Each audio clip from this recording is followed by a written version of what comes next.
आखिरी के बचे कुछ समय में हम लोग जो है फिजिक्स के कुछ इंपोर्टेंट न्यूमेरिकल को पढ़ लेते हैं। तो चलिए हम पहला क्वेश्चन शुरू करते हैं। यहाँ पे दिया है चुंबकीय क्षेत्र का फ्लक्स एक बंद चालकीय लूप में समय के साथ समीकरण फाई बराबर AT square plus BT plus C के अनुसार परिवर्तित होता है। कह रहा है कि एक क्या है, एक बंद लूप है, उसमें जो चुंबकीय फ्लक्स है वह इस समीकरण से परिवर्तित हो रहा है, फाई बराबर AT square plus BT plus C के अनुसार परिवर्तित हो रहा है। और कह रहा है कि ABC का मात्रक ज्ञात कीजिए, और साथ ही में कह रहा है कि यदि A बराबर 0.3, B बराबर 0.6 और C बराबर 0.8 हो तो T बराबर 2 सेकेंड पर करके प्रेरित विद्युत वाहक बल की गणना कीजिए। और आपको पता है कि जो प्रेरित विद्युत वाहक बल होता है उसको हम लोग ई से दिखाते हैं, तो इसका मान हमें निकालना है। तो सबसे पहले क्या दिया है, फाई बराबर दिया है AT square plus BT plus C दिया है, ये वैल्यू है। आपको क्या करना है, A B और C का मात्रक निकालना है।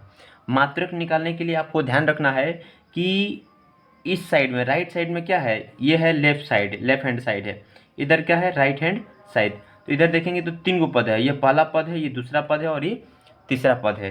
तो पहला पद में देखेंगे तो AT स्क्वायर है, तो यह क्या होगा भाई, जो विमा का जो नियम होता है ना, जो मात्रक का नियम होता है, तो मात्रक के नियम से चलेंगे हम लोग, नियम से चलेंगे तो यह एक पद क्या होगा, इस फाई के बराबर होगा। तो फाई का मान AT के बराबर होगा। किसके बराबर होगा, AT के बराबर होगा। आपको क्या करना है, A का मान निकालना है। तो A का मान निकालने के लिए क्या करना पड़ेगा, आप T स्क्वायर को इधर भेज देंगे, तो भेजेंगे जब इधर तो A बराबर हो जाएगा फाई बटे T स्क्वायर। क्या हो जाएगा, फाई बटे T स्क्वायर। अच्छा, और हम A का मात्रक निकालने के लिए हम क्या कर रहे हैं, एक काम कर रहे हैं कि ऊपर नीचे हम T से भाग दे रहे हैं, फाई बटे T हो जाएगा, और नीचे T स्क्वायर में भी T से भाग दे रहे हैं। ठीक है, फाई बटे T जो है क्या होता है, इसका मात्रक होता है वोल्ट। फाई बटे T का मात्रक क्या होता है, वोल्ट। और T से T कटेगा तो भाई एक T बचेगा, और एक T का मात्रक हो जाएगा सेकेंड। क्या हो जाएगा, सेकेंड। ठीक है, तो भाई यहाँ पे सेकेंड हो जाएगा। तो भाई फाई बटे T वोल्ट कैसे होता है, तो जैसे कि आप देखिए E बराबर डी फाई अपन dt पढ़े होंगे, E बराबर डी फाई अपन dt। भाई ऊपर क्या है, फाई है, नीचे क्या है, T है, मतलब कि फाई बटे T का मात्रक क्या होगा, वोल्ट होता है, क्योंकि E क्या है, E जो है विद्युत वाहक बल है जिसका मात्रक होता है वोल्ट होता है, इसीलिए फाई बटे T का मान कितना हो जाएगा, वोल्ट, और T का हो जाएगा सेकेंड। तो भाई A का मात्रक क्या मिल गया आपको, वोल्ट प्रति सेकेंड। ठीक है, इसी तरह से चलिए हम B का निकालते हैं। तो BT क्या हो जाएगा, फाई के बराबर हो जाएगा, फाई जो है वह BT के बराबर हो जाएगा। B का मान निकालना है तो T को इधर भेजेंगे, तो B बराबर हो जाएगा फाई बटे T। अब फाई बटे T का मतलब वोल्ट, फाई बटे T का मतलब वोल्ट। अच्छा, अब क्या होगा, C जो है फाई के बराबर हो जाएगा, C जो है फाई के बराबर हो जाएगा, फाई बराबर C। अब फाई क्या है, चुंबकीय फ्लक्स है, चुंबकीय फ्लक्स का मात्रक कितना होता है, वेबर होता है, तो भाई C बराबर हो जाएगा वेबर। ठीक है, तो C का मात्रक वेबर हो जाएगा, A का मात्रक वोल्ट प्रति सेकंड हो जाएगा, B का मात्रक वोल्ट हो जाएगा। ठीक है, ये ध्यान रखना है। अब क्या करना है, अब दिया था कि भाई T बराबर 2 सेकेंड पर हमें E का मान निकालना है। ठीक है ना, ये दिया था। उसके लिए क्या करेंगे, हम लोग लिखेंगे, देखिए E बराबर होता है डी फाई अपन dt, ये फार्मूला होता है। तो फाई का मान कितना है, फाई का मान है हमारा ये वाला AT square plus BT plus C। हम क्या करेंगे, इस राशि का अवकलन करेंगे T के सापेक्ष।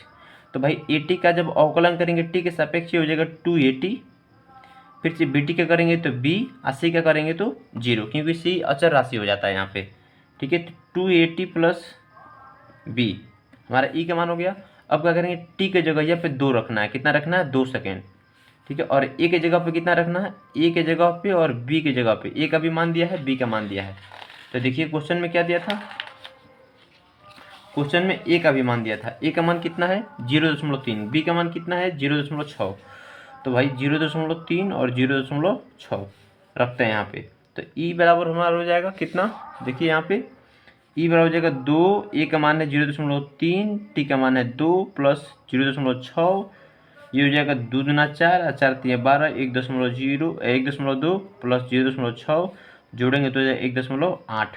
ई का मान हो जाएगा 1.8 वोल्ट, ये हमारा आंसर हो जाएगा। ठीक है, तो इस तरह से इस क्वेश्चन को आपको सॉल्व कर लेना है। ये बहुत इंपॉर्टेंट क्वेश्चन है, कई बार एग्जाम में पूछ चुका है, तो आपको ध्यान रखना है।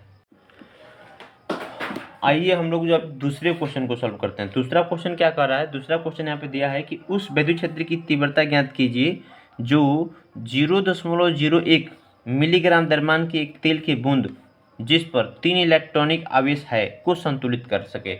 मतलब कि कह रहा है कि हमें क्या करना है, विद्युत क्षेत्र की तीव्रता निकालना, मतलब कि ई का मान ज्ञात कीजिए करके उस विद्युत क्षेत्र की तीव्रता निकालिए जो इतना ग्राम का एक क्या है, एक तेल का बूंद है। मान लीजिए यहाँ पे एक तेल का बूंद है जिसका द्रव्यमान कितना दिया है, जिसका द्रव्यमान दिया है 0.001 मिलीग्राम द्रव्यमान दे दिया है। ठीक है, तो क्या होगा, अगर यहाँ पे तेल का बूंद यहाँ पे रखा गया है तो पृथ्वी क्या करेगी, इसको नीचे की तरफ खींचेगी। कितने बल से, mg बल से। गुरुत्वाकर्षण बल इस पे लगेगा या इसका भार होगा नीचे की तरफ। तो मान लीजिए नीचे की तरफ इस पे mg बल लग रहा है, तो भाई इसको संतुलित करने के लिए क्या करना पड़ेगा, ऊपर की तरफ बल लगाना पड़ेगा। इसके ठीक विपरीत दिशा में ऊपर की तरफ बल लगाना पड़ेगा। और यह बल किसकी वजह से लगेगा, तो कह रहा है कि इसके ऊपर जो इलेक्ट्रॉनिक आवेश है ना, E3 इलेक्ट्रॉन, इसकी वजह से ऊपर की तरफ बल लगेगा। तो मान लीजिए इसकी वजह से जो ऊपर की तरफ बल लग रहा है वह F है।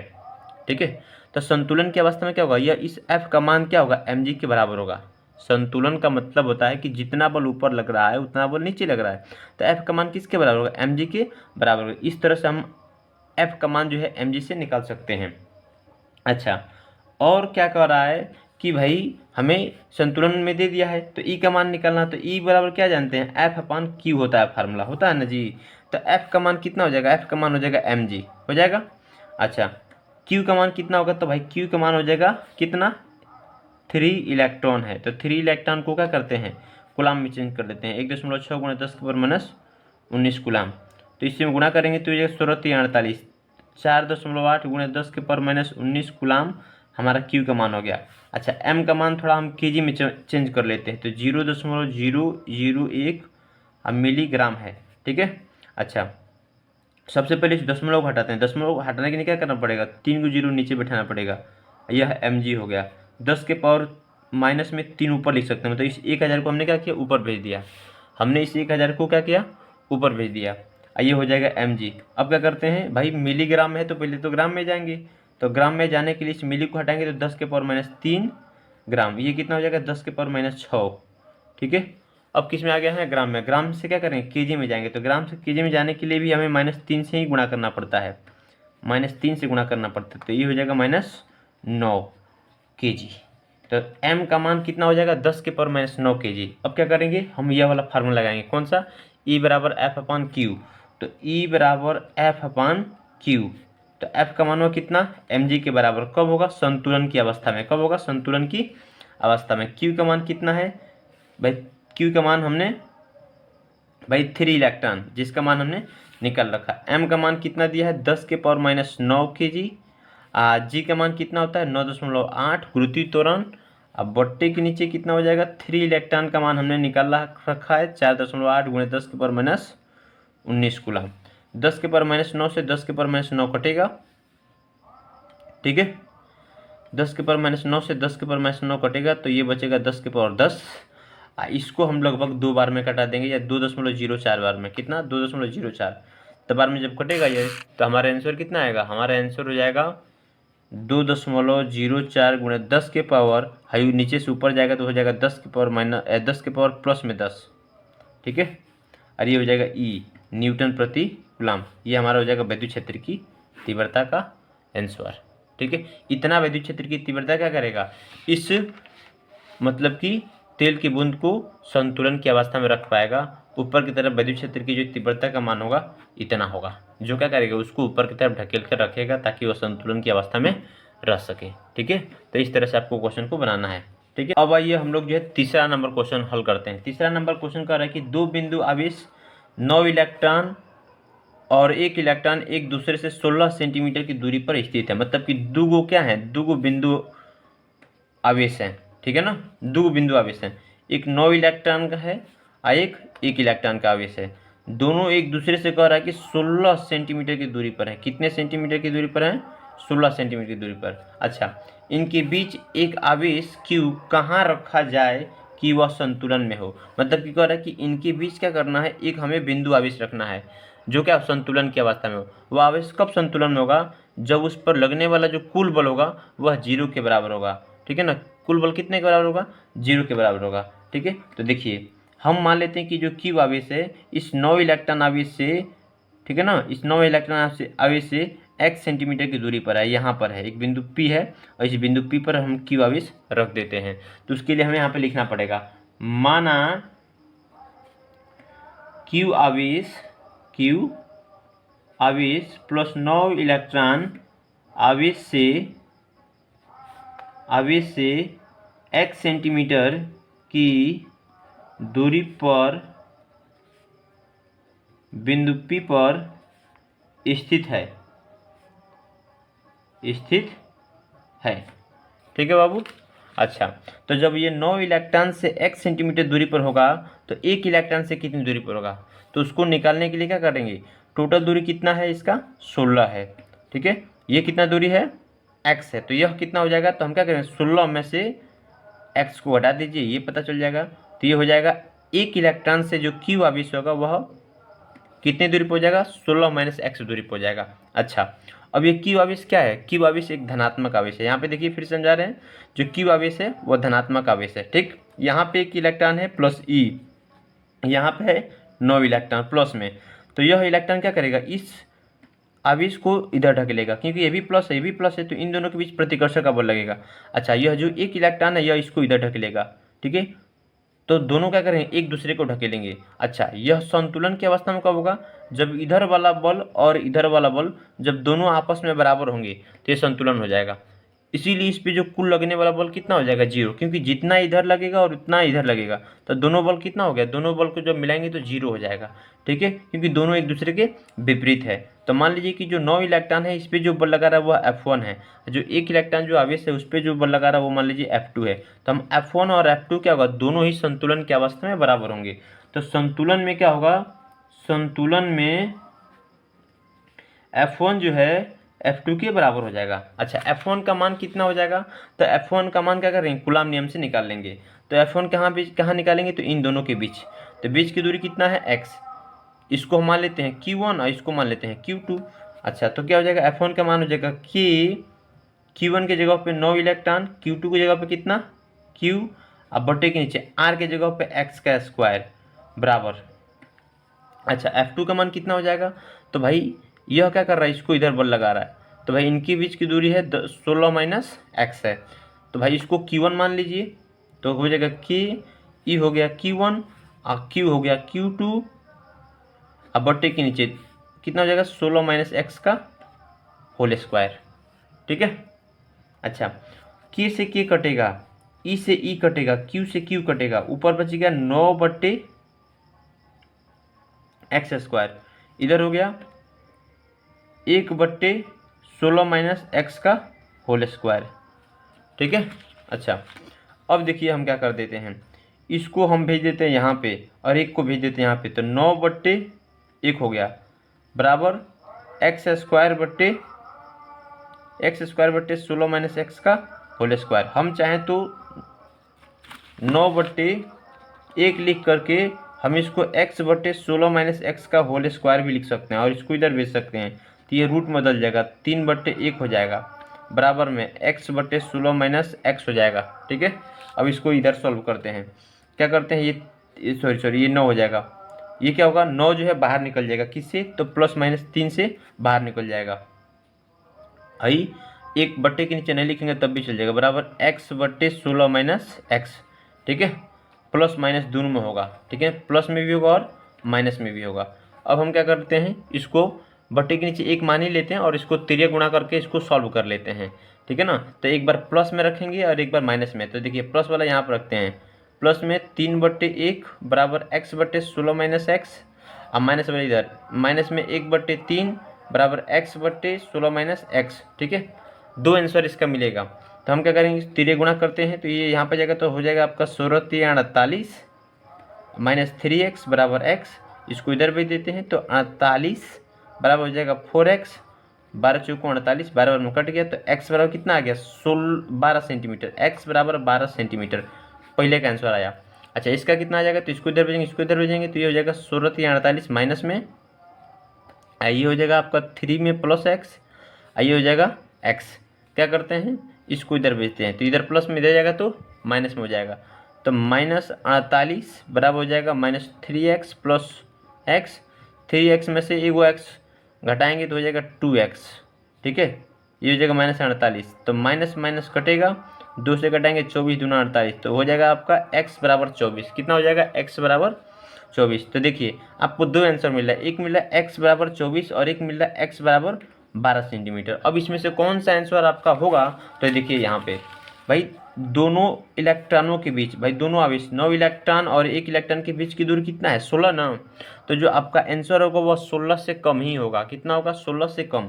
तो 16 से कौन कम है भाई? 16 से कम है हमारा 12 सेंटीमीटर, इसीलिए हमारा आंसर हो जाएगा 12 सेंटीमीटर।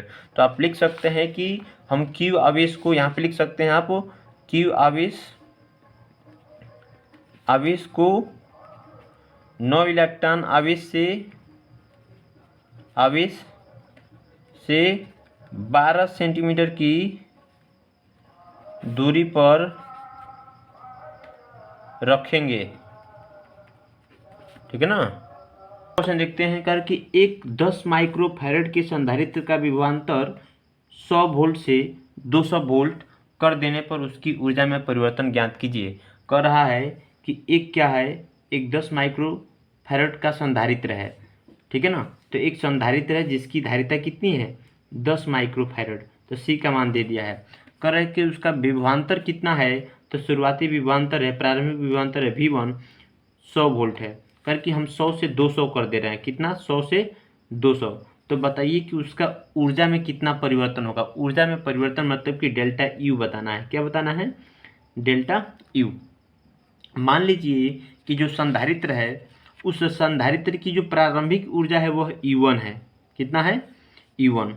अच्छा, और जो बढ़ाने के बाद से जो ऊर्जा है वो मान लीजिए U2 हो जाता है। कितना हो जाता है? U2। तो परिवर्तन कितना हुआ? तो डेल्टा U बराबर U2 माइनस U1 हमें निकालना है। यह क्वेश्चन सॉल्व करना है।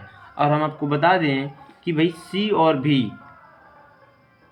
और U के बीच जो संबंध होता है, जो फार्मूला आता है वो होता है U बराबर 1/2 CV²। ये फार्मूला आप लोग पढ़े होंगे।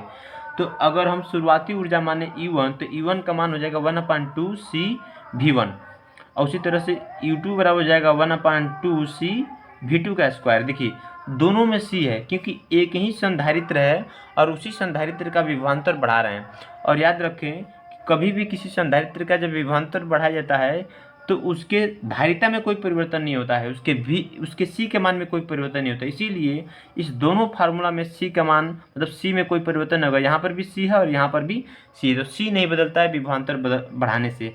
तो क्या हो जाएगा? यहाँ पर जो है अगर हम डेल्टा U का मान रखना चाहें तो U2 का मान कितना है? 1/2 CV का स्क्वायर माइनस 1/2 CV1 का स्क्वायर। उसी तरह से 1/2 और 1/2 दोनों में है, C भी है, तो 1/2 C का मान निकाल लेते हैं। तो ब्रैकेट में हो जाएगा V2 का स्क्वायर माइनस V1 का स्क्वायर, यह हो जाएगा। अब क्या करते हैं? हम मान रखते हैं 1/2 C का मान कितना है? 10 माइक्रोफैरड। तो इसको हम चेंज कर लेंगे, 10 गुणे 10 के पावर माइनस 6 फैरड हो जाएगा। तो ये जाएगा 10 गुणे 10 के पावर माइनस 6। अच्छा, V2 का मान कितना है? 200, तो 200 का स्क्वायर माइनस 100 का स्क्वायर। ठीक है, हाई कटेगा 5 बार में, तो 5 गुणे 10 के पावर माइनस 6 हो जाएगा। अच्छा, 200 का स्क्वायर हो जाएगा 40,000। कितना? 40,000। 100 का स्क्वायर हो जाएगा 10,000। अच्छा, 5 गुणे 10 के पावर माइनस 6 और 40,000 में से 10,000 घटाएंगे तो 30,000 बचेगा। कितना? 30,000। अच्छा, और ये जगह 5 तिया 15। अच्छा, इस यहाँ पे 4 जीरो है, यहाँ पे 6 जीरो, तो 4 जीरो से 4 जीरो कटा दीजिए, माइनस 2 जीरो बचेगा। तो ये 10 के पावर माइनस 2 बचेगा यहाँ पे। ठीक है। अच्छा, अब हम चाहें तो इसको कितना लिख सकते हैं? 15/100 लिख सकते हैं। अब भाग देंगे तो 0.15 जूल हमारा आंसर आएगा। ये होगा डेल्टा यू का मान 0.15 जूल। ठीक है, इसी को निकालने के लिए कह रहा था कि ऊर्जा में इतना परिवर्तन होगा। ठीक है, कितना परिवर्तन होगा? 0.015। चाहे तो आप अलग अलग भी निकाल सकते हैं, V1 का मान निकाल लीजिए, V2 का मान निकाल लीजिए और तब घटा दीजिए, तब भी आंसर उतना ही आने वाला है। ठीक है। अब आइए हम लोग 5वां क्वेश्चन सॉल्व करते हैं। 5वां क्वेश्चन क्या कर रहा है? एक समांतर प्लेट संधारित्र की प्रत्येक प्लेट का क्षेत्रफल कितना है? 100 सेंटीमीटर है, मतलब कि एक समांतर प्लेट संधारित्र है। ठीक है। अच्छा, करके प्रत्येक प्लेट की जो क्षेत्रफल है वह 100 सेंटीमीटर स्क्वायर है, मतलब कि आप A बराबर 100 सेंटीमीटर स्क्वायर लिख सकते हैं। सेंटीमीटर में दिया है तो आप तुरंत यहीं पे क्या कर दीजिए, मीटर में चेंज कर दीजिए, नहीं तो बाद में भूल जाएंगे। तो हो जाएगा ये 100, 80 का मान है 10 के पावर -2, आप मीटर करेंगे तो इसका हो जाएगा स्क्वायर, तो हो जाएगा 100 गुणे 10 के पावर -4 मीटर का स्क्वायर, ये हमारा इतना हो जाएगा। अब क्या करेंगे, ये आपका मीटर का स्क्वायर हो गया।